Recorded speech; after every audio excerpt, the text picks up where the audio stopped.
So, my fucking soda stream, right? Like, I just want to keep this ongoing saga of, like, Tyler's soda stream. And these are all going to be out of order, so... Yeah, and that's the best part. You're going to be able to assemble like the Clone order. Wars. Yeah. You're like the original airing of Clone Wars. Where it's like, when did this happen?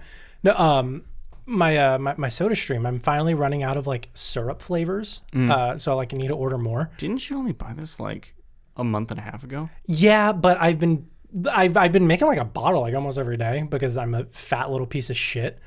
But have you ever seen those? I feel like they were like kind of big when we were all in like middle school. They're called Mio. It's like the flavor enhancer. You like squirt it into water and it makes your water taste. Oh yeah, okay. Like, yeah. It's one of those.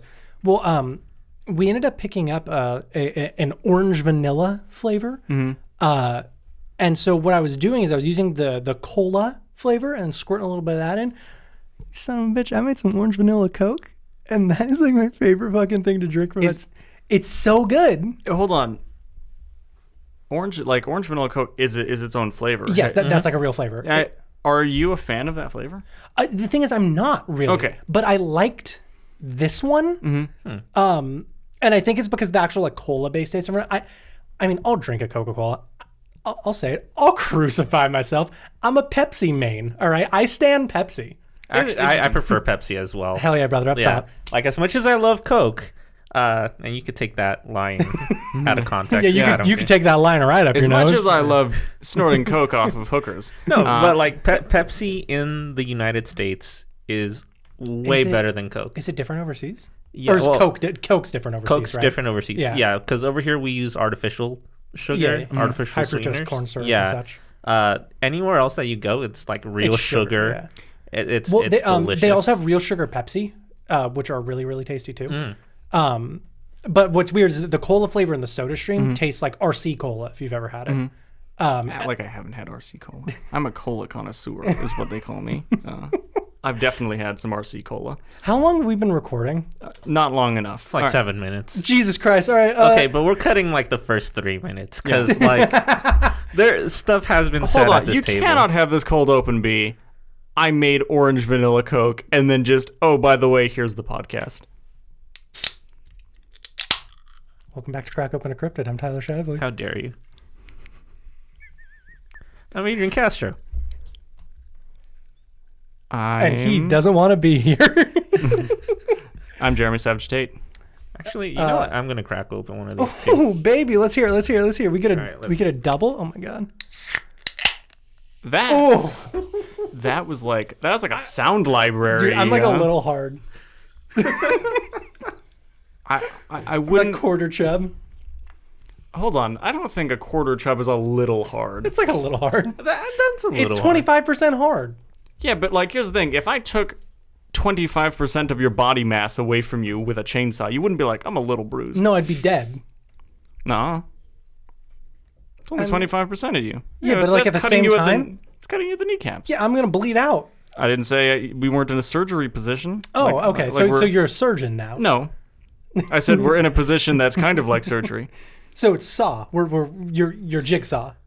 No.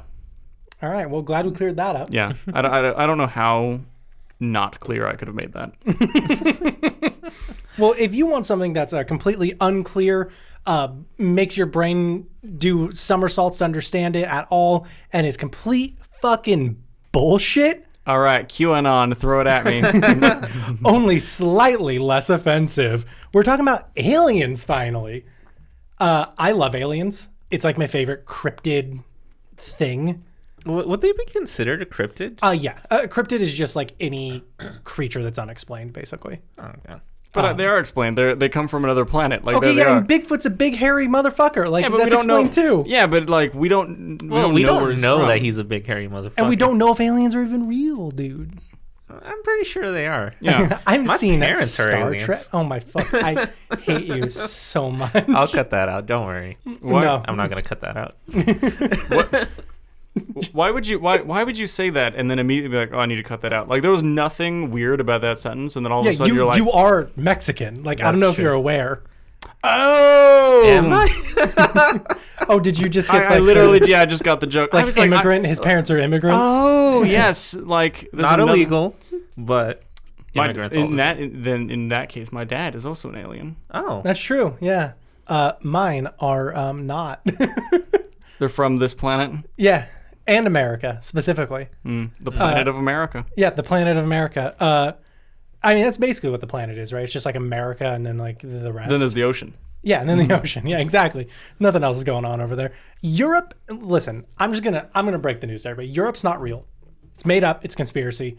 If you are like, well, I'm from Europe, you're not real. You are a construct of my imagination.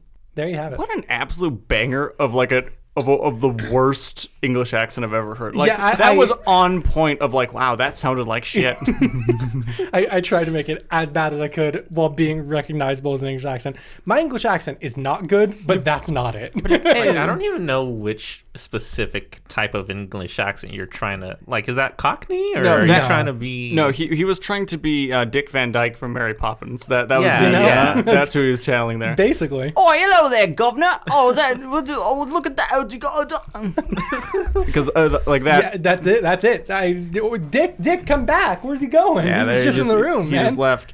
There's tons of voices that I can do actually. Yeah, all right. Can you pretend to be Adrian real quick? Hey, yo, it's me. It's Adrian. That's actually very accurate. Yeah. There's two of them, man. Half chub now. Like, Do Tyler. Hi everyone, it's me. It's Tyler. Look, I'm cool. Look at my cool beard. Oh, look at you have a beard too, you bitch. That's not true. You literally have. I'm so mad. No, clean shaven. I Literally where? everywhere. Like No hair. Wait, No. how do It's you like not- Neo Not a hair on his stepping body. out of the Matrix. That's how clean shaven I am. You- Don't you even ever- have eyelashes. You ever seen Mr. Clean? That man too hairy. Yeah. Fucking Jeremy, smooth as a baby's bottom. I look like the Star Child from the end of 2001: A Space Odyssey. Accurate. And occasionally I look like Dick Van Dyke when I'm in Sound Mary like him Poppins. too. Yeah. So aliens. Yeah, can you tell me aliens. about aliens? God, when are we ever gonna get this? We just started drinking. Like, Jesus fucking Christ. See, So- my only thing is, how are we gonna fit everything alien related into one episode? Okay, so this is just like an intro to aliens, right? Because aliens is such an abyss of bullshit. There's like 7 seasons of Ancient Aliens. You know that part in Dark Souls 1 where you have to get like Artorias' ring or whatever, and then you like jump into the like weird tower and just keep falling, and then like the 4 kings that are actually like 6 or 7 kings are there. That's aliens. It's just me arriving at a boss fight called the Four Kings and fighting 6 of them for some reason. No, it's just a void and then bullshit shows up. Yeah, okay. And you need to play Dark Souls. It's all right. I'm just crucifying myself on every point. No, I today. mean, like, I apologize to whoever was just listening to her, how my voice somehow cracked like Godzilla's like sonic boom. I do sympathize with you. I think Dark Souls is definitely. I think a good example of Dark Souls is kind of like The Room, where you're like, oh man, this is jank and garbage, but I'll watch it all yeah, day. because like I play Dark Souls all the time, and I do enjoy it. But that being said, it's a game that you basically need to have played before to enjoy. Yeah, to enjoy. Yeah. Oh. And like the first run is struggle, and then everyone just forgets that. And they're like, I didn't have an issue with the first one. You 100% did. Like you. Like maybe Dark Souls 2, maybe Dark Souls 3, you did fine, but Dark Souls 1, you didn't. Like, at least in Dark Souls 3 and 2, like, there's a clear place to go. Yeah, it's much more linear, I would say. Or yeah, I mean, just like... Which is not like an insult. Yeah. At some point when I'm playing a video game... We'll get to aliens at some point. At some point when I'm playing a video game, I would like to be like, I want to know how to progress this game. Yes, and that is my huge issue with like every FromSoft game.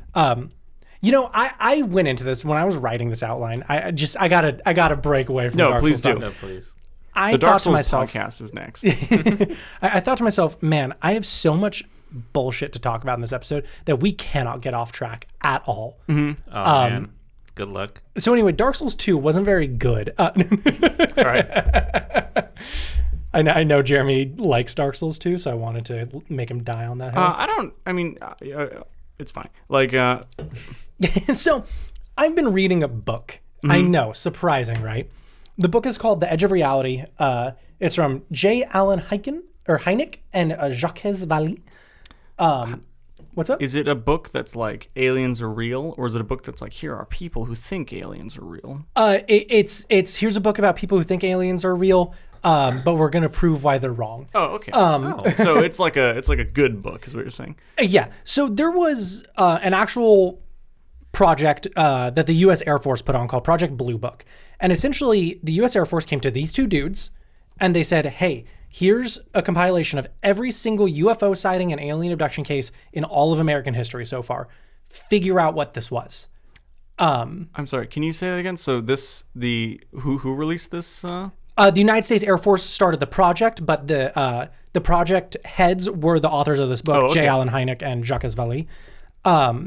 So essentially, these two guys had to go all around America, and then later the two of them went all around the world, trying to figure out what these cases of alien abduction and UFO sightings were. This book is essentially a transcript of all of their interviews, and it is fascinating. There's some where it's just like, yeah, I saw a bright light in the sky, and I know it's aliens. And they're just like, okay, but why? And they go, I just kind of feel like it. And it's like, all right, moving on, I guess. But genuinely, a lot of these are very, very fascinating. I've been reading this a lot, so I want to talk about aliens because I fucking love aliens. My other source are various websites made by absolutely batshit insane people. Love it. I'm so excited. You know the type, the black background, neon green text, .aol at the end, like. I thought you were about to describe the people that you're like, you know the type black, and I was like, ooh, I did not know that was the. This is taking a turn. I will see myself out. You're like, neon text on them. I'm like, no, I don't. They say the classic words like faux shizzle. It's like, okay, buddy, I don't. These are the aliens, guys. It's like that bit in The Office where Daryl's teaching Michael like things that black people say, but it's complete gibberish. I love that bit. I tried to get a bunch of people to tell me like, hey, I'm doing an episode on Intro to Aliens. What would you want to know? And I took all their information and I threw it in the trash where it belongs, and I'm going to do my own thing because every single one of them where I was like, that's a good way to organize it, I would look at it and go, well, if I want to explain that, then I need to explain this first. So then I start explaining the other thing and be like, well, now I can't explain that because I have to explain this first, and just kept going back and back and back and back and back and back to the point where I'm just like, fuck it. I'm just going to tell you, first of all, about the canonical species of aliens. And I'm going to be using the word canon. I know I'm not using it correctly. You So actually there's are like 100% using that word correctly. Well, because it's not to like an established story. This is just in cumulative alien lore. So it's the ones that are most likely to be. Well, the ones that are most talked about, not most likely to be real, because there's only like one that is. But I mean, to be fair to you, the word canon literally meant like what books of the Bible does the church recognize as? So and like, this is my Bible. Within this circumstance, you're using canon more accurately than most people. God, I'm so fucking smart. I get so good at hard seltzer, baby. Yeah.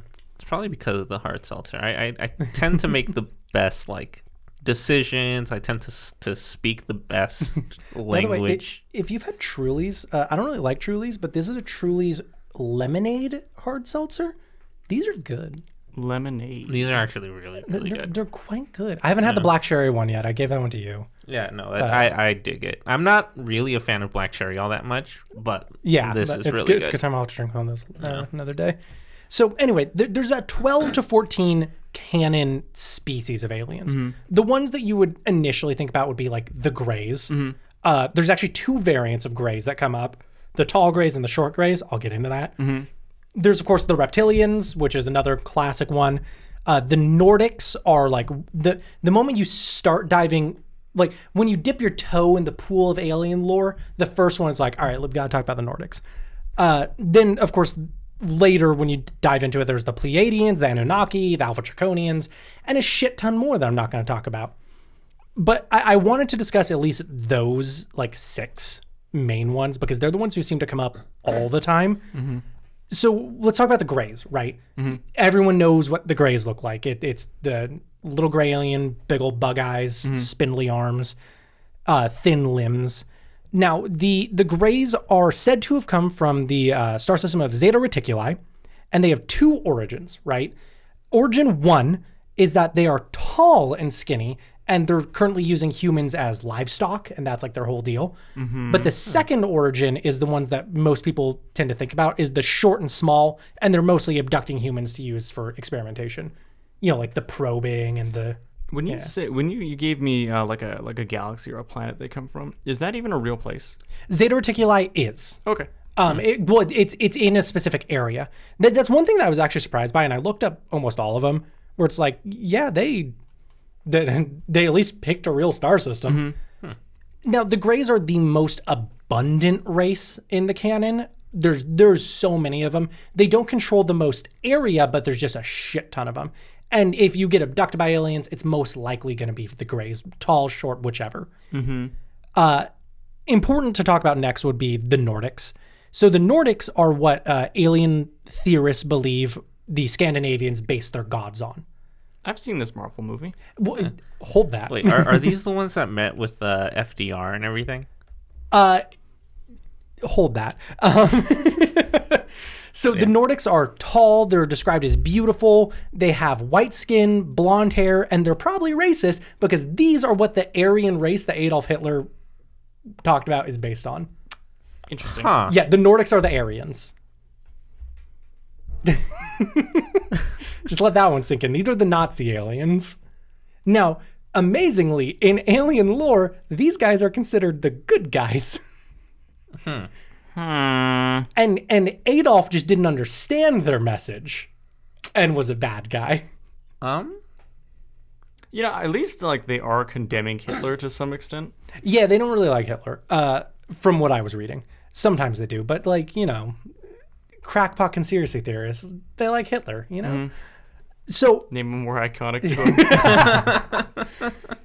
Of all the species that are in the galaxy who are currently waging like a cold war with each other, the Nordics are pretty much the only ones that wants to protect humanity. Mm-hmm. They're doing their best to make sure that the war doesn't like come here. Mm-hmm. And I couldn't really find a concrete reason why, other than they're just like, dang, those things are cute, right? Now, wait, so are they just like giant humans, or they look like humans with not like white like me and Jeremy, but like white skin, just like pale white? Yeah. Okay.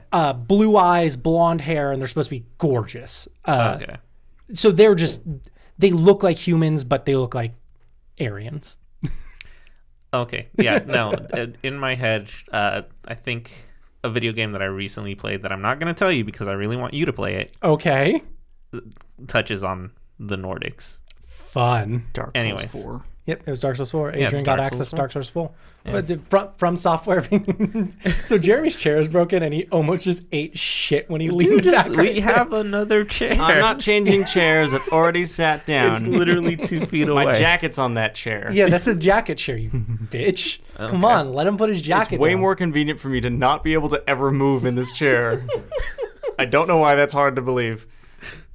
I can't believe this guy. Why don't you switch chairs? We'll switch it at the break. No.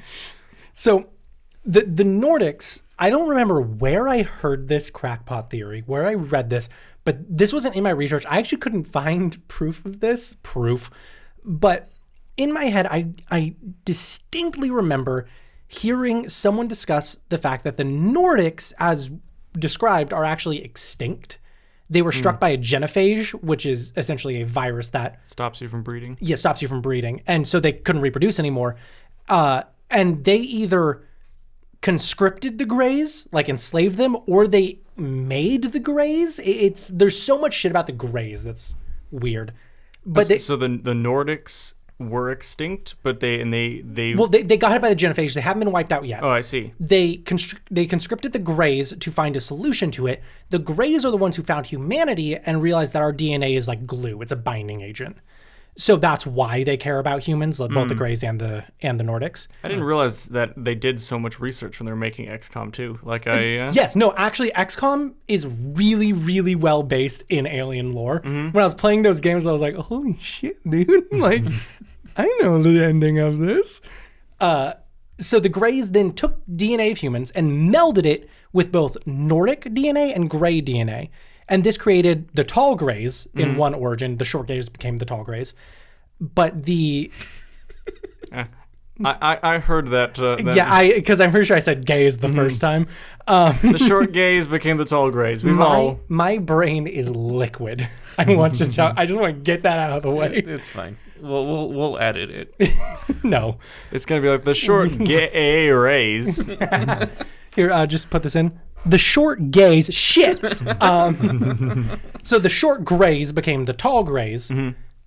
So there are short and tall ones still, but then the Nordics became known as the tall whites, which people still refer to as the Nordics because you really want to call them the tall whites. Okay, so the actual original species is extinct. Okay. Because of the genophage. But when using human DNA to fix the genophage, they became a new species, which is the tall whites. Okay. But they still call themselves the Nordics because they kind of are. Okay.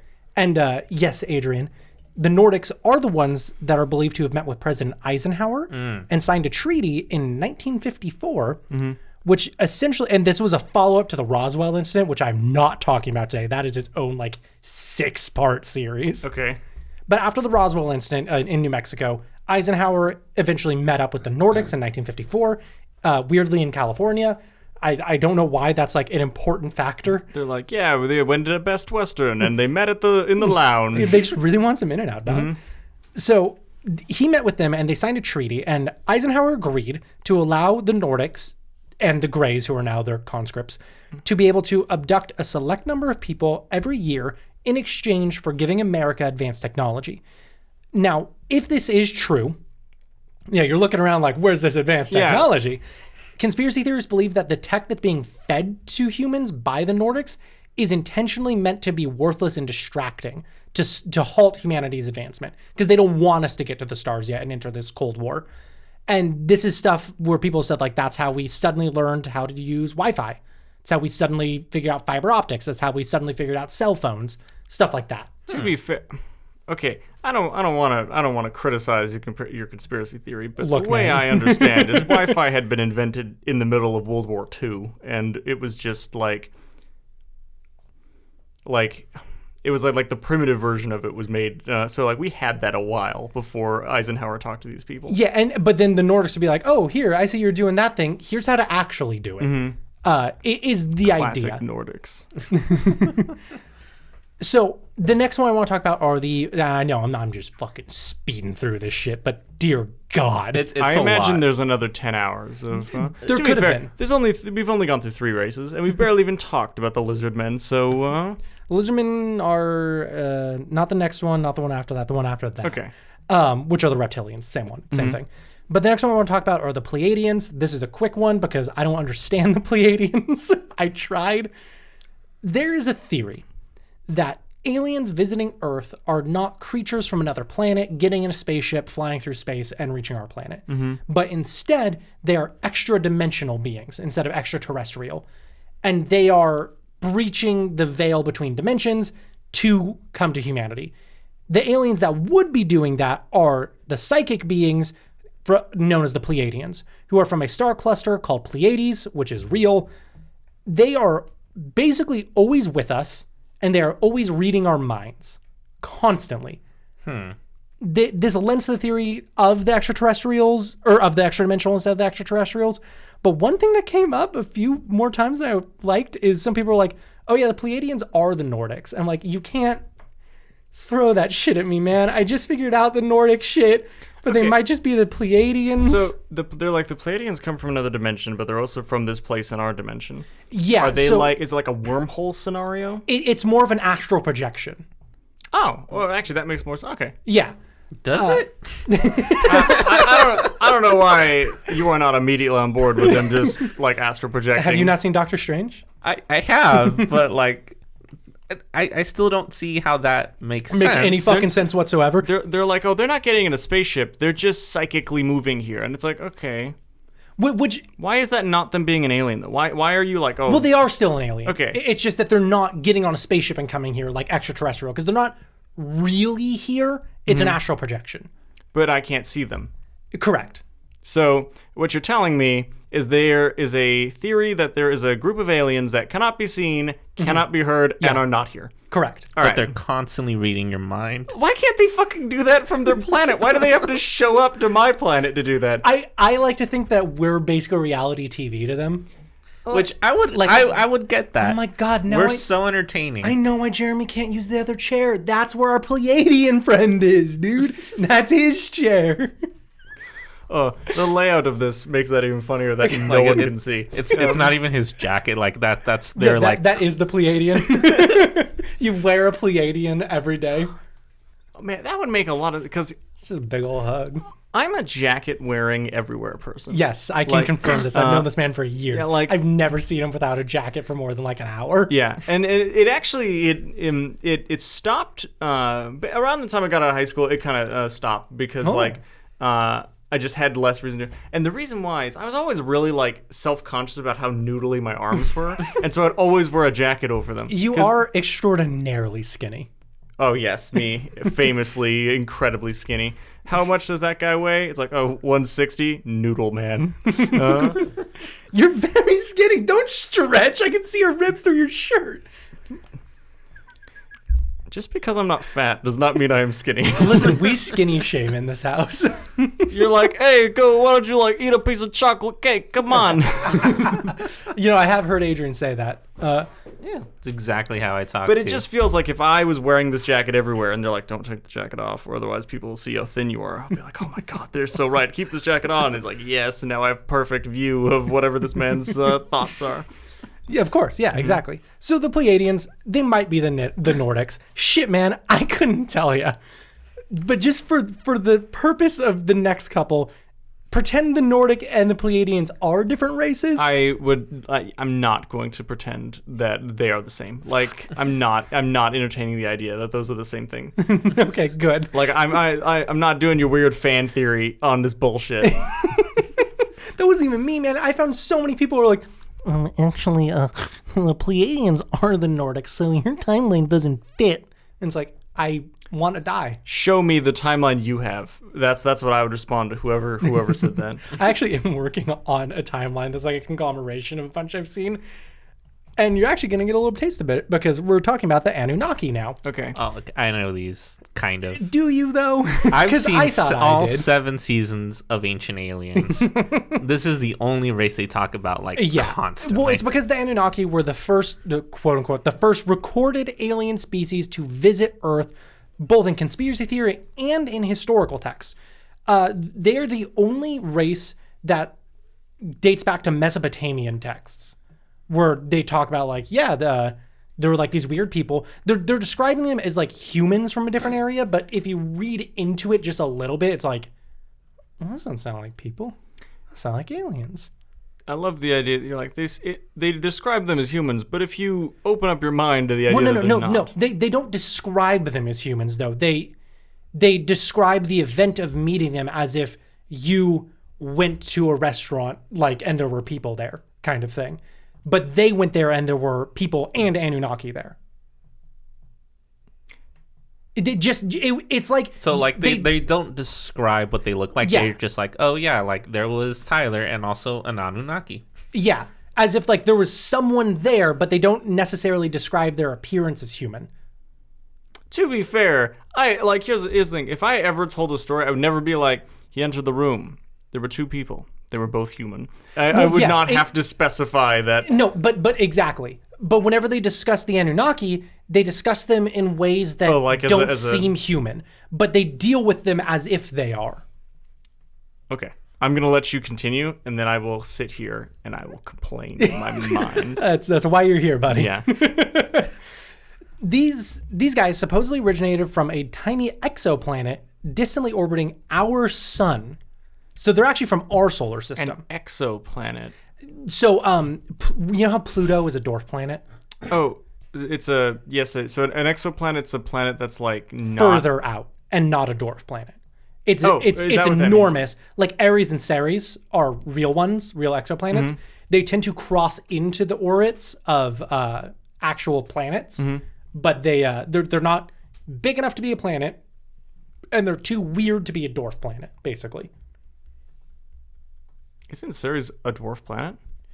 It is technically an exoplanet. Okay. I believe it's actually distinguished as both, depending on where you're looking. Exoplanet is a weird term. Okay, so an exoplanet's just something that isn't like. I kind of It doesn't follow a proper orbit. It is in orbit, but it's not like a proper one. It's not like clean. You know what I mean? Yeah, because Ceres is in the middle of an asteroid belt. So Yes, yeah. Okay. Now, they supposedly came from Planet X, as people refer to it, or Nibiru. And whereas I've discussed like Zeta Reticuli, and we're eventually going to talk about Alpha Draconis and stuff like this, those are real star clusters and areas. Nibiru is not real. This is not a real planet. This is not an exoplanet that exists. We used to think it was real for a very long time, but up until modern research standards like started looking to space again, those ones were like, oh no, there's actually nothing there. What? So did we think it was some? Were we counting a planet twice, or Basically, yes. Okay. From my understanding, yes. Oh. Now, one theory of just an interesting thing about Nibiru is one theory of what the Mayan apocalypse was foretelling was that Nibiru was set to slam into Earth. And turns out we were just seeing, it was either Ares or Ceres, I don't remember. We basically saw that it was having a weird orbit, but because of its weird orbit, we thought it was two different planets. I see. I believe. It's very confusing. My brain is liquid. That's fine. I'm not going to hold you to the deep lore as hard as you are holding yourself. Man, I'm trying. So the Anunnaki, real dicks, frankly, gotta say. Not the coolest dudes. They like pillaging. They're super into this whole slavery thing. And they really like gold. And the reason they came to Earth is because, and this is true, Earth is weirdly rich in gold. Like, we have a lot of gold on our planet compared to most planets that we see. I mean, is there any value of gold out in space? It's extremely conductive. Huh. But the Anunnaki just liked it. If I remember correctly, we also put gold foil on our spaceships because it blocks out the solar radiation, but it doesn't crinkle like tinfoil. Basically, yeah. So it's a lot like. It's really good for space travel. Yeah, Okay. it's not as it's not like one and done. You can kind of reuse it because Yeah. of Yeah. Oh, that's interesting. I didn't know that. Yeah, so the Anunnaki showed up on Earth because they were like, there's a lot of fucking gold down there, guys. You want to... Okay, let's stop there. Right. So is that true? There's more gold on our planet than there is like. Yes. Okay, is that because our planet was hit by another planet in its early forming? Maybe. Okay. We're not, from my understanding, we're not super sure why there's so much gold on Earth. It just so happens that there's a lot of gold here. Because, we look at asteroids and such in the asteroid belt and we can say, hey, that one's made of iron, that one's made of nickel. And if we were to find like one iron asteroid and drill it, there would be more iron on that than all of Earth. There's no gold ones. Interesting. There's just not any gold ones. But can you imagine how dope that would look? Like a gold, yeah. Just a big gold nugget hurtling through space. Dude, that is badass. That's pretty that would sick, be right? Yeah. But yeah, so we have just an absurd amount of gold on Earth for how rare the resource actually is. So they came to Earth and they wanted gold, and they're the dudes who supposedly were ordering the Egyptians around. Yeah, okay, that's immediately where I thought this was going. But Yeah, they're the pyramid guys. were they like, hey, put some giant like golden like tips on those pyramids? Yes, because they liked gold. They literally came to Earth to be like, yo, wouldn't it be dope to just have like a planet of slaves and they would just worship us like gods? Wouldn't that be fucking sick? And then they did for a while until And I then think their slaves started getting their own slaves, and they're just like, well, hold on. well before that happened historically, the Anunnaki were driven from Earth. Oh, by, I think, the Pleiadians. Maybe. I don't fucking know. Stop asking. Wait, okay, but like... I said stop asking. They're not even here. Okay, but... What are they going to do? But because... That's why the Pleiadians might be the Nordics, because that's why it's confusing, because the Pleiadians astral project, but the Nordics fly ships. Okay, so let's get this straight. No, I can't. The Anunnaki got driven away by people that were not here. Well, I think they either came here and, like, threatened war, essentially, and drove them away. As an astral projection, I'd assume. I don't know. Or... There's one thing that comes up that I haven't really talked much about, but you know how I mentioned that the entire galaxy is supposedly in a Cold War? Mm-hmm. The Pleiadians are good guys, along with the Nordics who are good guys. Basically, every other one is bad. But the Nordics and the Pleiadians... But the Greys teamed up with the Nordics, like... The Nordics might have enslaved the Greys. Good is a relative term. It is the victors that determine this history. By good, I mean they don't want to kill humanity. Like a lot of the races want to either enslave or kill humanity, but the Nordics and the Pleiadians don't. I guess the Pleiadians just want to like watch us masturbate, and the Nordics want our cum. Like, it's weird, man. I mean, now that you describe it like that, like makes sense, right? Yeah. Suddenly, I'm thinking that's why I'm always wearing my jacket. Yeah, because it's just like licking your back and shit. Mm-hmm. Oh, it's into it. That is a horny Pleiadian. I've never told a joke that I've thought, okay, like that joke, like I don't really like the way it went, and then someone said something and I thought, I wish I never started this joke before in my life. We've talked a lot, Jeremy. You've probably felt this before. That's true.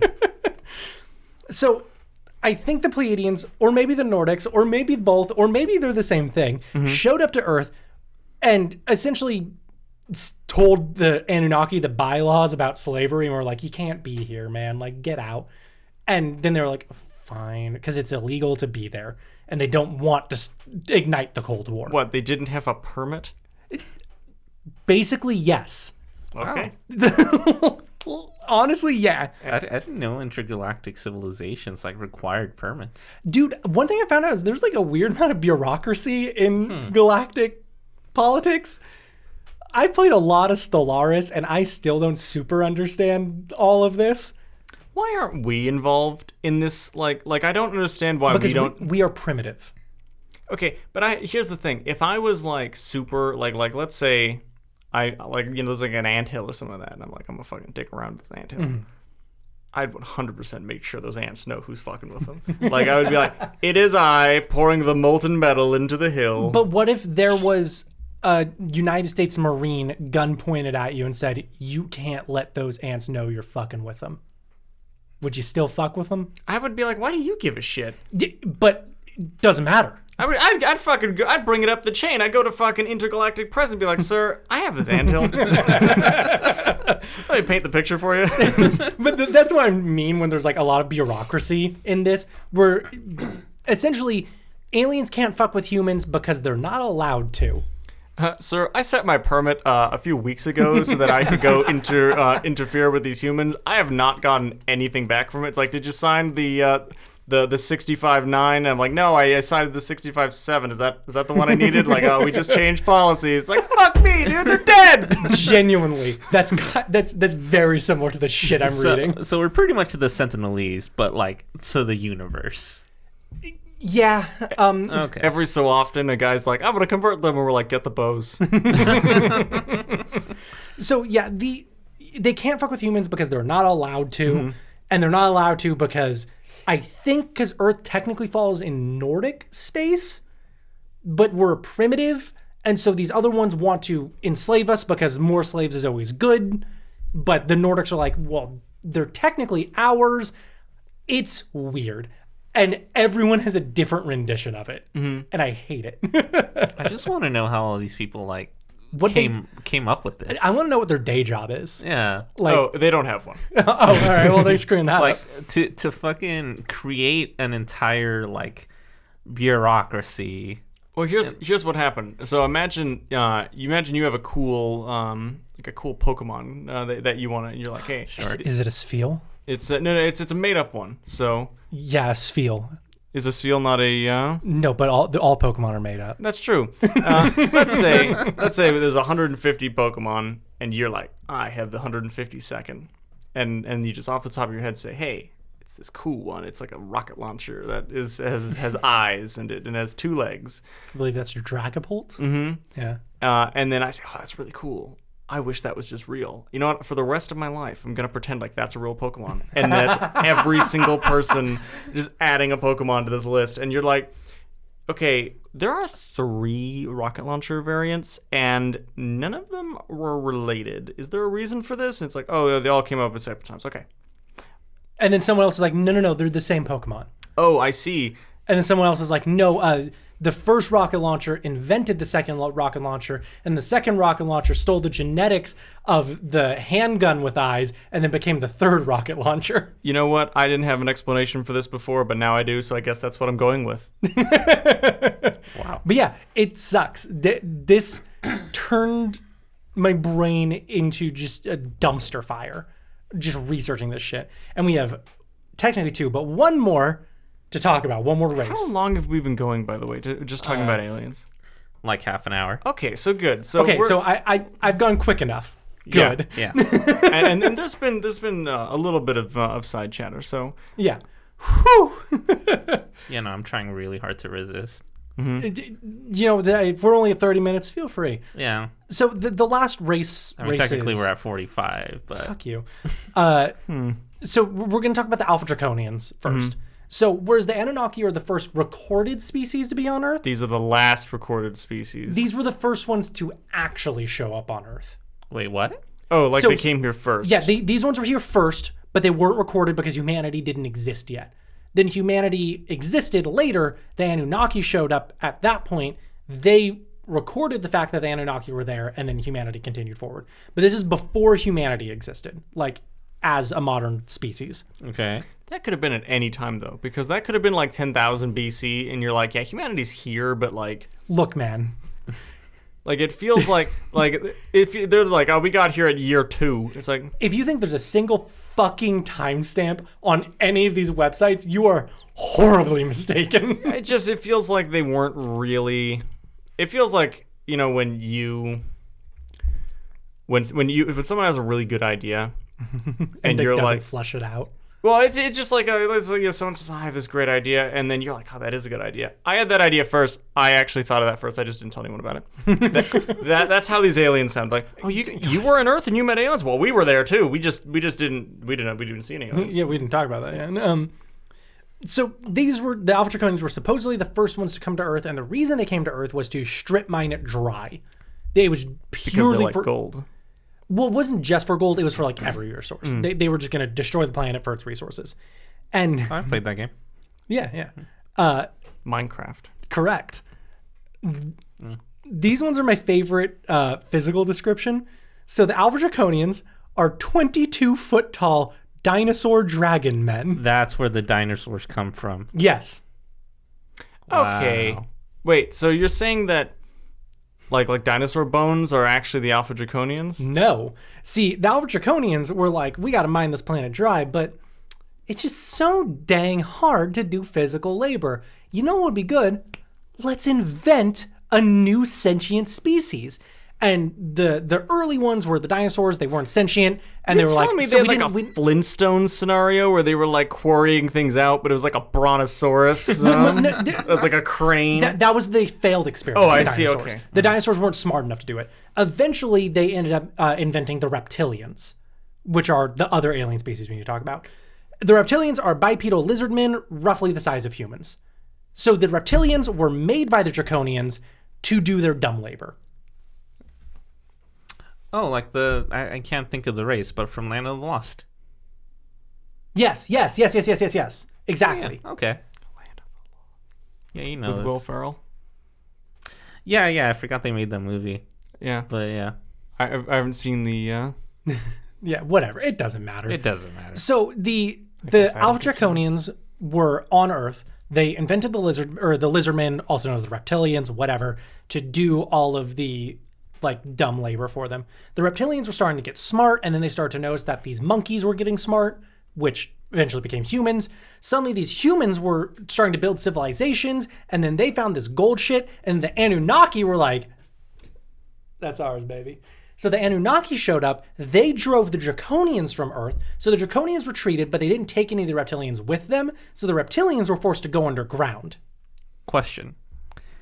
So reptilians stayed. Why haven't we found any of their civilizations? Any signs? Any bones? Because they're way deeper than we know how to drill. Okay. Because remember, they were invented to mine. Yeah, wouldn't there be like a hole that like I could go down to? They covered it up so the Anunnaki couldn't follow them, is my understanding. The Anunnaki couldn't also... I don't think the Anunnaki cared. Okay. Because the Draconians were gone. That's when the reptilians were seen as just dumb workers, so nobody really gave a shit about them. But are the reptilians there? Are they not like the political intrigue? They are now. So the Draconians driven from Earth. Reptilians went underground. Anunnaki were forced out by the Pleiadians as humanity was still evolving and building civilizations and getting stronger. Fast forward to modern day, and the Draconians, knowing that the reptilians are still down there, still have contact with the reptilians, essentially genetically engineered some of them to infiltrate human society. So the Draconians still know what's happening on Earth because the Alpha Draconians still want Earth. Mm-hmm. So the Anunnaki aren't here anymore. The Pleiadians aren't here anymore. The Greys and the Nordics are orbiting. The reptilians are underground. And the Alpha Draconians are saying, infiltrate their society, bring them up to the space age, and then as a non-primitive, they get to choose essentially what empire they want to be a part of, and they'll become a vassal to us. Okay, so I believe is the master plan. How is there not like a permitting issue doing that? But like because it's not known, I guess. But we know it. Jeremy. But I know. It feels like if the ant's like, is that fucker gonna fucking pour some molten metal down this anthill, and the fucking anti-metal government's just like, don't do that. Don't want them to know. Well, and if I were to put on a second conspiracy theorist hat on top of my first conspiracy theorist hat, please do. I would imagine this is kind of like an Al Capone situation because they couldn't prove Al Capone did any of that shit. Mm-hmm, they got him on tax evasion. Yeah, so basically they haven't evaded their taxes yet. There's no proof that they're doing this shit with the reptilians. Hang on, but aren't the Anunnaki always like... No, that's Pleiadians. Pleiadians, my bad. Aren't they always reading our minds? Yes. Wouldn't they like know? Yeah, I'm finding a plot hole in this scenario. No, because, again, I would go back to Al Capone. Everyone knew Al Capone was this mob boss, fucking murdering criminal overlord, but nobody could prove that he was in a court of law. What about all those videos on YouTube about like politicians, like the freaking mask like failing or whatever, and you could see their lizard eyes? God, I can't wait to see like a video of like Barack Obama just like lick his eyeball and just be like, oh. There already is one. I've seen it. Well, I mean, I mean a real one.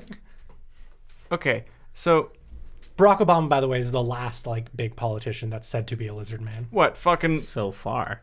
Yeah, well, as of right now. Apparently, Trump was just an idiot. Really? Like even the conspiracy's like aliens wouldn't be making any of those mistakes. Basically, yes.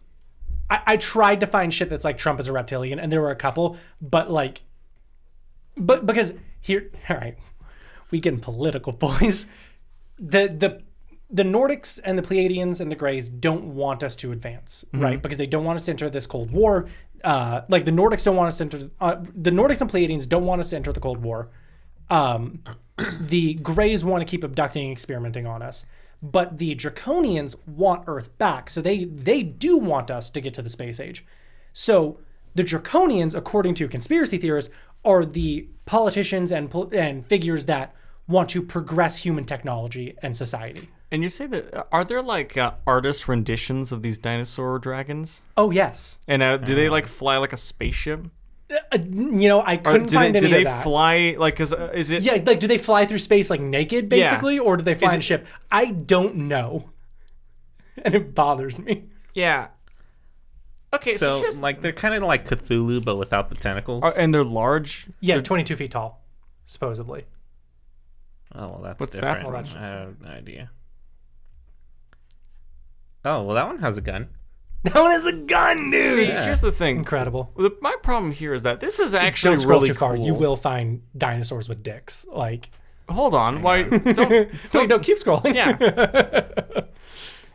The problem I'm having here is that I think this is all very cool. Like I actually, genuinely so do I Like think if this were like a sci-fi series or like something like that, Yeah. it would be great. Like there's a lot of lore in here. Dude, and I'm leaving out so much. But honestly, that might be why I think it's so interesting, is because you are not telling me just like the inconsistent, stupid bullshit that like I would normally get. Because it's like, if you describe to me basically any fan fiction, I'm sure I'd be like, oh, that sounds kind of fun. But then if I actually read fan fiction, I'm gonna be like, oh yeah, this is just really trash because like this is not made by a writer. Yeah. But I mean, like that is very cool. It's a very large guy, and he was kind of a dragon with a gun. I'm like, oh, that's cool. Yeah, That's like funny. who doesn't like dragons and guns? What about the Anunnaki? Those are pretty much just like they look like Egyptians, but Yeah. So you remember the Archons from XCOM 2? Yeah. That's an Anunnaki. Okay. Yeah. yeah. So like, there's no like artist rendition beside like hieroglyphics. Yeah, there's not a lot for the Anunnaki. Are the on description. Anunnaki like particularly tall? I believe they're It's supposedly like slightly supposedly. taller. Because Yeah. the Nordics just kind of sound like the Aasimar from D&D. Yes, yes, they are. They are the Aasimar. Just without wings. Yeah, no, there's not a whole lot of stuff like artist renditions of the Anunnaki. Because basically the only texts we have about them are the Mesopotamian ones, and again, they didn't describe their appearance very much. So the thing is that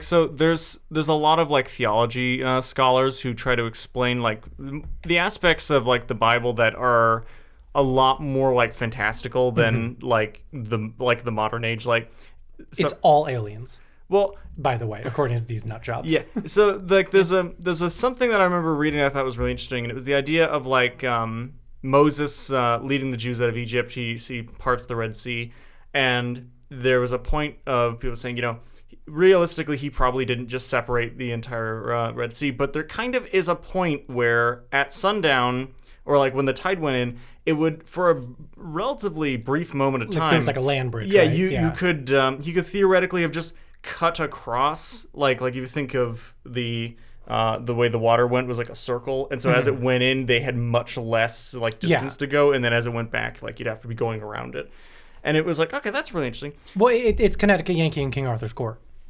Kinetic. Have you ever read that book? No. Basically, a guy gets sent back in time to King Arthur's court. but he's like, and he becomes Merlin because he knows that there's an eclipse. He knows how to make dynamite. So like he just has modern ideas. he knows how to make dynamite.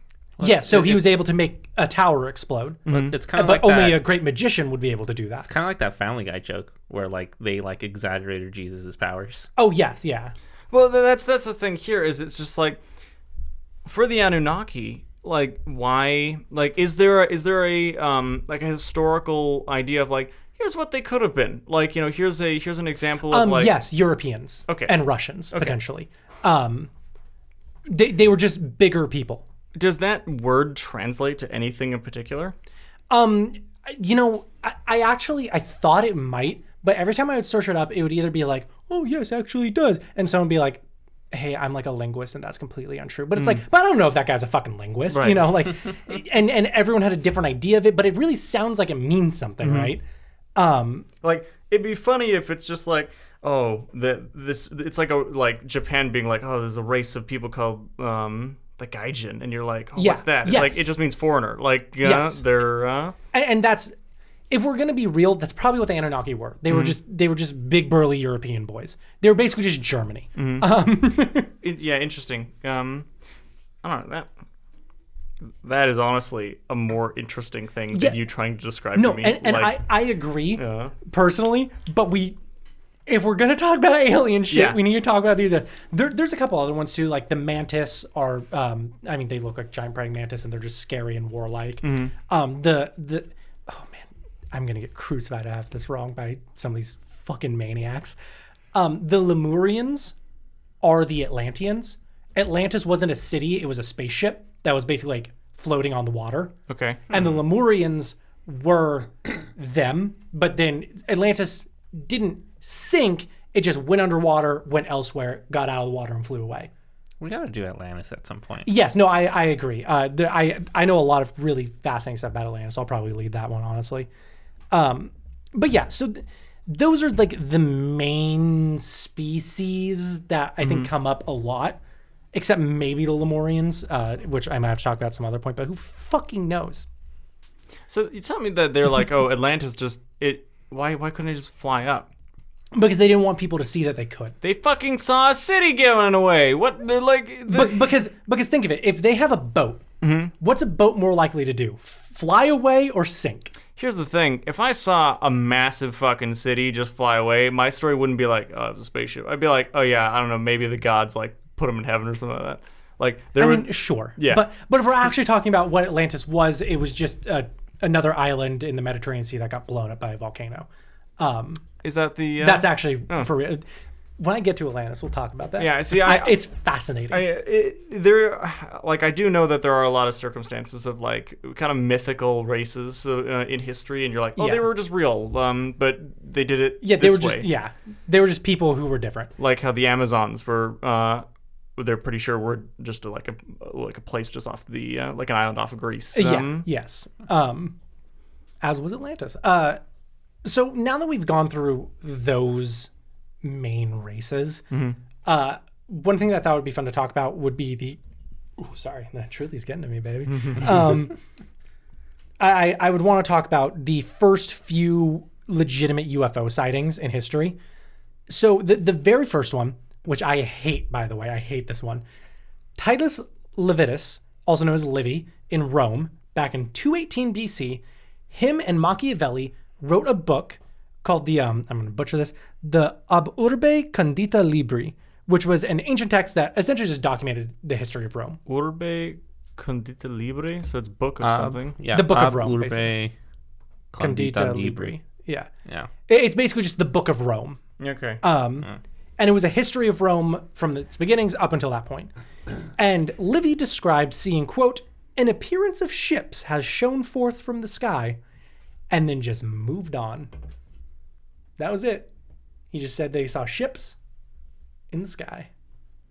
And we consider that the first ever sighting of a UFO. Well, isn't that... Because it is, in fact, an unidentified flying object. Isn't that kind of common, the way refractions work, though? Yeah, well, that's why the Flying Dutchman is like a legend that exists, because refraction makes ships look like they're flying. Yeah, because, And, imagine, like, you're going by, like, just a regular ship, you see them flying, but they're like, oh, look out, it'd be the Flying Dutchman. Well, and it's very important to remember that this is in 218 BC. When Livy describes seeing a ship, he's not thinking of a flying saucer. That is a modern idea of what alien ships look like. Yeah, I was going to assume that it was for him, a ship is just a big boat. Yeah. Yeah. So he just saw a boat. I would imagine he probably also didn't call it a ship. He probably called it something in Latin. Like a vessel. Well, yes, this is a translation of what he said. But the direct translation is, an appearance of ships has shone forth from the sky. Which basically just said he saw ships coming in from the sky. And that's it. I hate this one. I hate that this is considered the first documented UFO, because no, it's fucking not. Well... I know it literally is, but it's not an alien. Well, yeah, but I mean, none of could the other argue, UFOs are like are literally aliens none either. of them are aliens. Now hold that thought, because now we're going to talk about genuinely. This is a point in history that a lot of historians are like, I don't fucking know what that is. Oh, wait, I retract my statement. Yeah, because you know. I know this one, and this one is weird. This is known as the celestial phenomenon over Nuremberg. Yes, that Nuremberg. With the rallies? Sure. So this was back in 1561 in Nuremberg, Germany, and it was written in a broadsheet at the time. So a broadsheet was basically a large piece of paper that just had the news on it. It was just a newspaper. Broadsheet, yeah. It was just a broadsheet of paper with shit written on it. Now, just brace yourselves. I had to read this like 6 times to fucking understand any of it. I hate the writing style of whoever wrote this. So... In the morning of April 14th, 1561, at daybreak between 4 and 5 a.m., a dreadful apparition occurred on the sun, and then this was seen in Nuremberg, in the city, before the gates and in the country, by many men and women. This guy writes like Trump talks, but like slightly more eloquent. Just get ready, because he'll just keep talking. So, At first, there appeared in the middle of the sun 2 blood-red semicircular arcs, just like the moon in its last quarter. And in the sun, above and below, and on both sides, the color was blood. There stood a round ball of partly dull, partly black Ferris color. All of that was one sentence, by the way. No period. No punctuation at all. Yeah, it's brutal. A run-on is what we call that. So keeping up, they saw these weird, like, crescent moon-shaped... on top of the sun. Yeah, which it would just mean it's between them and the sun. But it was also at daybreak. 4 and 5 a.m. Yeah, so it's as the sun is coming up over the horizon. Yes, correct. Likewise, there stood on both sides, and as a torus about the sun, such blood-red ones, and other balls in large number. Oh, God. About 3 in a line, and 4 in a square, and also some alone. So there were orbs, and they were either like an ellipses, like a dot, dot, dot. Mm-hmm. There were 4 in like a square shape, and there were just some like stragglers. It literally sounds like whoever saw this just had like an issue where they needed glasses. Yes, correct. Yes, but apparently a lot of people saw this. Well, a lot of people needed glasses. And probably. In between these globes... It was 1500. Yeah. In between these globes, there were visible a few blood-red crosses, between which there were blood-red strips, becoming thicker to the rear, hell yeah, and in the front malleable like the rods of reed grass, which were intermingled among them 2 big rods, one on the right, the other on the left, and within the small and big rods, there were 3, also 4 and more globes. Remember how I said this guy talks like Trump? Yeah. Get it? We have the best rods, perfect rods. One sentence. Just beautiful rods. One rod on the left, among one them were on the 2 right. big rods, one on the right, the other on the left, and within the small and big rods, there were also 3, also 4 and more globes. Like, holy shit. That was actually really good. That might be your best impression. I thought it was shit. These all started a fight amongst themselves, so that the globes, which were first in the sun, flew out to the ones standing on both sides thereafter. The globes standing outside the sun in the small and large rods flew into the sun. Besides, the globes flew black... fuck, I gotta stop. I just stop occasionally because it's like... Basically, what was happening was there were a ton of balls in the sky. And they started colliding with each other. Like, over and over. Yeah, it's a really long paragraph. Oh my god, we're almost done. Besides, the globes flew back and forth among themselves and fought vehemently with each other for over an hour. And when in the conflict, in and again, out of the sun was most intense, I have no idea what that means, they became fatigued to such an extent that they all, as said above, fell from the sun down upon the earth as if they had all burned, and then they wasted away on the earth with immense smoke. So the glasses thing now is kind of weird, right? Because they saw these things shooting at each other and colliding with each other, and then they just crashed into the earth. And there was huge pillars of smoke. I mean, were they able to go over and see anything that fell down? Nothing shows up of them, like, wanting to investigate, and that's really weird to me. I mean, this was just a newspaper, so... Yeah. But here... After all this, there was something like a black spear, very long and thick, sighted. The shaft pointed to the east. The point pointed west. Whatever such signs mean, God alone knows. Although we have seen, shortly one after another, many kinds of signs on the heaven, which are then sent to us by the Almighty God to bring us to repentance, we still are, unfortunately, so ungrateful that we despise such high signs and miracles of God. So, like, what the fuck, am I right?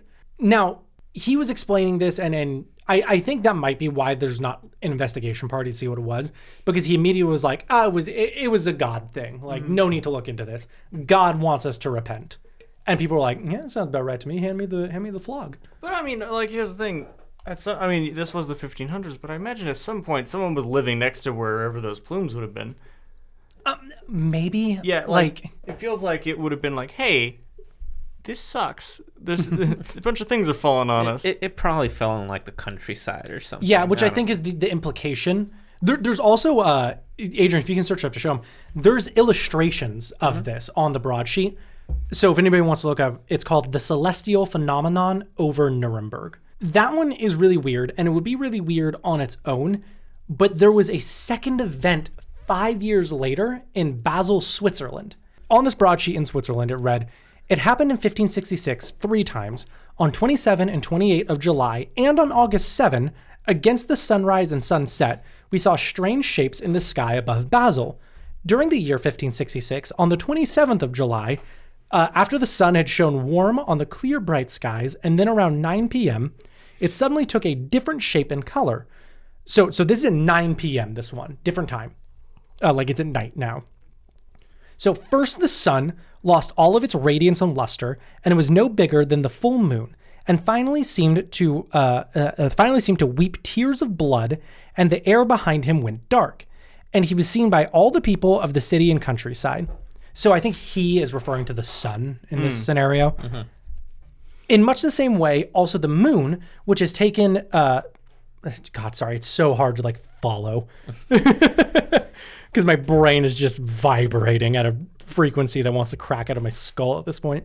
In much the same way, also the moon, which has already been almost full and has shone through the night, assuming an almost blood red color in the sky. The next day, Sunday, the sun rose at about 6 o'clock and slept with the same appearance it had when it was lying before. He lit the houses, streets, and around as if everything was blood red and fiery. At the dawn of August 7th, we saw large black spheres coming and going with great speed and participation before the sun, and shatters as if they led a fight. Many of them were fiery red and soon crumbled and then extinguished, which is pretty similar to what they saw in Nuremberg 5 years earlier. Now, one thing to note about these is both cases are pretty disputed, because in Nuremberg, the only real evidence of that happening is that broadsheet. Mm-hmm. Nobody else wrote about this. Where you were saying, like, wouldn't it land where somebody else was? Mm-hmm. Because wouldn't they write about it too? Right. But only Nuremberg saw this, apparently. But if it was really this big and insane, some other city would have seen it. Now, Basel is the same, where the only real evidence is the broadsheet, but many eyewitness accounts from the surrounding area describe the celestial phenomena closer to a lunar eclipse by a red rising sun. Interesting. So in Basel, it seems to be more of like a lunar eclipse was happening and people were getting spotty vision because, you know, when you look at the sun during an eclipse, it blinds you basically. Mm-hmm. Now, if you ask me, Nuremberg sounds more like a meteor shower than anything. Because there were giant orbs in the sky crashing down at high speeds, looking like they were exploding and fighting, and then landed on the earth with a plume of smoke. That just sounds like a meteor shower to me. Yeah. What about the black rods, though? Just them seeing more meteors. Because meteors aren't just shaped like spheres. That's true. There are line ones. Yeah. But yeah, so those, I think those two are interesting next to each other. I think they're pretty easily disputed, but I do find them pretty fascinating as not even just as an alien way, but as a historical sense of if they saw a meteor shower or a lunar eclipse, they wouldn't fucking know what that was, man. Mm-hmm. That shit's nuts. Because they barely knew that we orbited the sun at that point. Mm-hmm. But yeah, I think those are very, very fascinating. If there was a fight happening over Nuremberg, it would have been either the Pleiadians, the Pleiadians, the Nordics, or the I can't. Well, wouldn't it have been the Anunnaki and either the Nordics, Pleiadians, exactly whatever? The Lemurians, the Nordics, or the Pleiadians would have been fighting the Anunnaki most likely, mm-hmm. or potentially the Mantis, or probably not the Alpha Draconians, stuff like that. Mm-hmm. But yeah, like I mean, like, what do you think it was?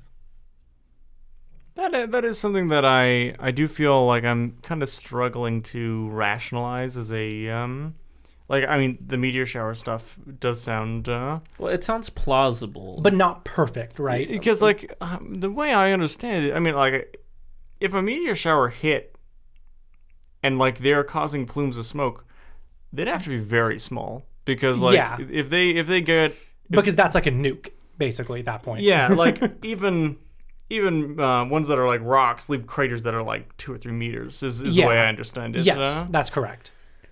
Well, how long did like Nuremberg last?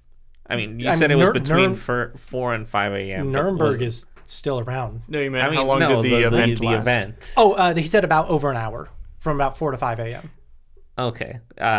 I don't know if I would feel like that's like a fucking sniping position of of a meteor shower. Yeah, like it's really weird. I think they're fascinating. Livy's testimony can get the fuck out of my house. He saw ships in the sky. Dumbass, that's a Flying Dutchman. Well, I mean that is the thing of it's hard to. I wouldn't put it past like a newspaper at the time to also embellish the scenario. Now that's the thing, right? There were essentially tabloids at the time, but broadsheets were typically considered the more realistic one. Mm-hmm. But that doesn't mean that they didn't embellish. Mm-hmm. So that is a great point to discuss that, especially because nobody else saw this apparently. It was just this broadsheet trying to be like, bro, I had a mushroom and I saw some shit. Like, well, see, my only thing, like, I could understand, like, maybe it's just all these people, like, you know, getting spotty eyes watching a fucking solar eclipse. Yeah, like in Basel. I think that's what the one in Basel would have been. My only thing is, like, how did an entire town see this and, like, see the exact same thing? Right. I'm saying. Yeah, and that's why I think the Basel one is more interesting, because the only proof in Basel is the broadsheet, but a bunch of other towns around Basel also saw it and talked about it. Mm-hmm. Whereas the Nuremberg one, it's just Nuremberg. Mm-hmm. And so the Nuremberg one is like, fucking, he might have literally just made it up. Mm-hmm. But the Basel one is weird. Yeah. But yeah, so those were the first ever sightings, and like I said at the beginning, I fucking love alien lore. It is fascinating to me. Abductions and UFOs, it's amazing. So I just wanted to point out a few different UFO sightings that I just really want to talk about at some point. Mm-hmm. So I just want to like throw these at the wall and see what sticks if anybody's like, oh, I want to hear about that one. Mm-hmm. So one of them that I think is really interesting but might not fill a whole episode is in 1942, there's an event known as the Battle of Los Angeles. I've seen that movie. But so 1942, this is in the midst of World War II, right? Mm-hmm. An unidentified flying object flew over the skies of LA and triggered the firing of both spotlights and thousands of rounds of anti-aircraft weaponry. It was never discovered what it was. It showed up, it got pelted with anti-aircraft shit, and then it flew away. Yeah, they took a picture too. It's yes, yeah. Hang on, I'll show you the picture. It's just gonna look like a Japanese zero, and you're just like, it's missed. But yeah, it's really interesting to me because of the fact that there is nothing that would have withstood that. So somebody snapped this shot. Yeah, of all the spotlights on it. I mean, to be fair, like it's hard to see because of all the spotlights. Well, yeah, and also, I don't think it's really that weird to think that that's not a plane that flew over. It was like, holy shit. And but there were thousands of anti-aircraft rounds. They were fucking trying to shoot a moving target in the air.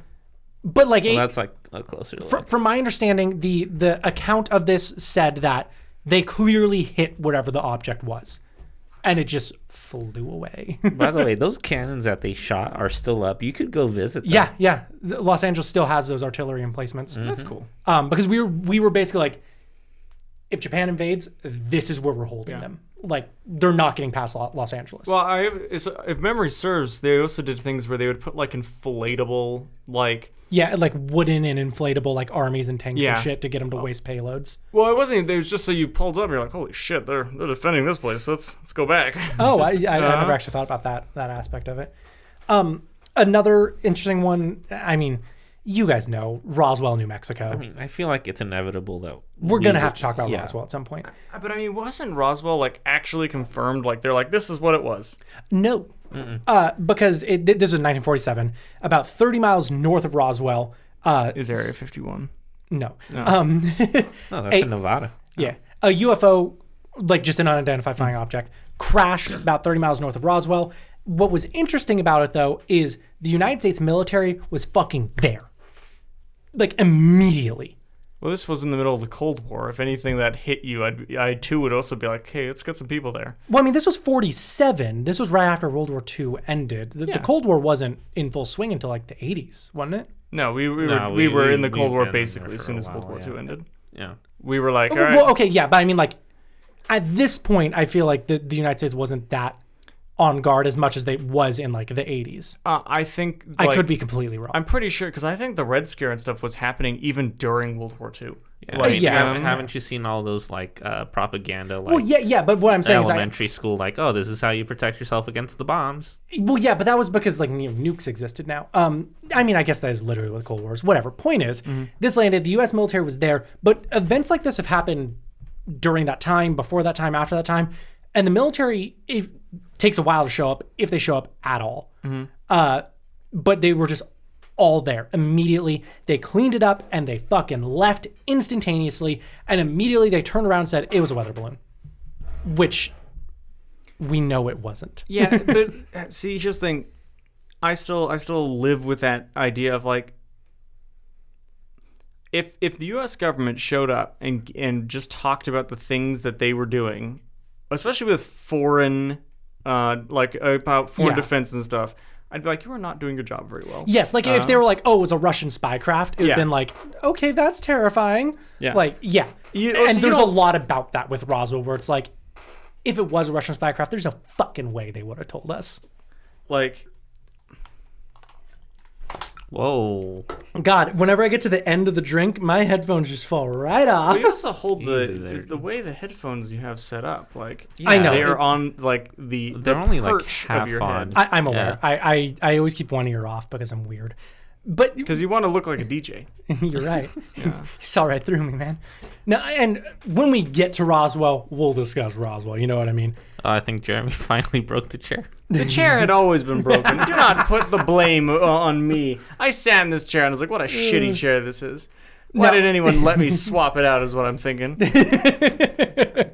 One of my first ever stories that I really read into about alien stuff was an event that happened in 1955 known as the Hopkinsville Goblins. Have you guys ever heard of these? I have, because when I was a kid, all right, I loved Pokemon Sapphire. Yep, and Sableye. And my favorite Pokemon the first time I played it was Sableye. And Sableye is based on a Hopkinsville Goblin. So essentially there was a small farmhouse in Kentucky, and for a few days they saw a flying disc over their land. Then one night, the disc landed, and a swarm of small silver, they described as goblin-like creatures, started just fucking swarming the house, climbing up windows, trying to knock down doors, trying to break in. Eventually, one of the guys went out with a shotgun and like started shooting at him, and they just like weren't scared, and they tried to attack him. And it's like this crazy thing where this family was just fucking like reamed by an army of sectoids. And it's like, that's fucking weird. How tall were these guys? Like 3 feet tall. Oh, okay. Yeah, so they're grays. Yeah. So the way you initially described it, and also just the way I read it, I thought they were like bat-like size things, like you were just getting swarmed by just a bunch of tiny... it was like goblins. They called them goblins. It's like these guys. Okay. Now, I like how that just looks like that guy's like... It's like the 1950s equivalent of like T-posing to assert dominance. Two more. The abduction of Betty and Barney Hill. I don't know if you guys have heard of this one. I have. Okay, so this was in 1961. This was an extremely detailed account of this couple being abducted by aliens outside or in the outskirts of New Hampshire. And this was the very first widely publicized abduction story. This went basically the 60s version of viral, where everyone was talking about Betty and Barney Hill. But one of the reasons is because they were an interracial couple. Scandalous. And they were also abducted by aliens. And they have an extremely detailed account of what happened, which is fascinating. They're like, you wouldn't believe we got abducted by aliens. A truck pulled up with a burning cross on it, and all of these tall, white, pointy aliens stepped out. Actually, I believe they described them as East German-looking motherfuckers in leather jackets, if I remember that correctly, which I love. And then, of course, the last one, the Phoenix Lights in 1997, where an enormous series of lights in a V-shaped pattern were seen by thousands of people over Phoenix, Arizona. Yeah, that one I know of. Yeah, that's a very, very recent one. But yeah, I hope this was a sufficient intro to aliens. The thing is that I'm sweating. all you have told me is that there's a lot of cool lore and a lot of interesting designs for aliens, and also people immediately go to Alien when there's an obviously easier explanation. Correct, yeah. That's basically all alien lore. Also, from this point forward, I just want you to know, every time we talk about a cryptid or conspiracy theory or anything, there's always a way to tie it back to aliens. No matter what. Always. Everything's an alien. Literally everything. Everything's an alien. Bigfoot, alien. You want to know why we can't catch Bigfoot on camera? He has a fucking EMP cloaking device that ruins electronics when he walks by. He was an alien experiment that was left on Earth. This is an actual theory. And they just made sure he had the EMP? No, he stole it. I would like to point out that Well, it's an EMF. I'm sorry, an EMF. Oh, electromagnetic field. Fruit, an electromagnetic I was going to say fruit. frequency. But I like the idea of an electromagnetic fruit where you just bite into it and you're like, whoo. EMF. Electromagnetic field generator. Yeah. Okay. So basically EMFG? fucks up. Well, no, because it's an EMF generator. But I don't think that would fuck you up if you're taking a digital photo. Did I ever say it was right? I know. Here's the thing. If you are going to make a stupid bullshit, at least have it not be something I can immediately be like, that's not how that works. You're going to have a very big problem being on this podcast. Yeah, I really am. Because, fuck. like, the way I understand it is EMFs they're real things. If you have electricity, they do make some element of a field, and you can monitor that. Mm-hmm. But even if you had something fucking massive, it would, like, distort, like, your phone's like ability to get a call. But like, how would a Polaroid get messed up? Yeah. Kind of thing? Yeah. Even if I took a photo, I don't even think, like, on my phone, it wouldn't have an issue. It's not sending that information to get muddled by that. What if I told you that the EMF generators were waterproof because the Loch Ness Monster also has one because it's actually a draconian? We took a photo of him with film. I know. I love aliens. I simultaneously hate aliens. Adrian. What? Yeah. Oh, wait. I'm also in that boat. Damn. Well, yeah, I love one of you and I hate one of you. It's very simple. Illegal aliens. I didn't get that earlier.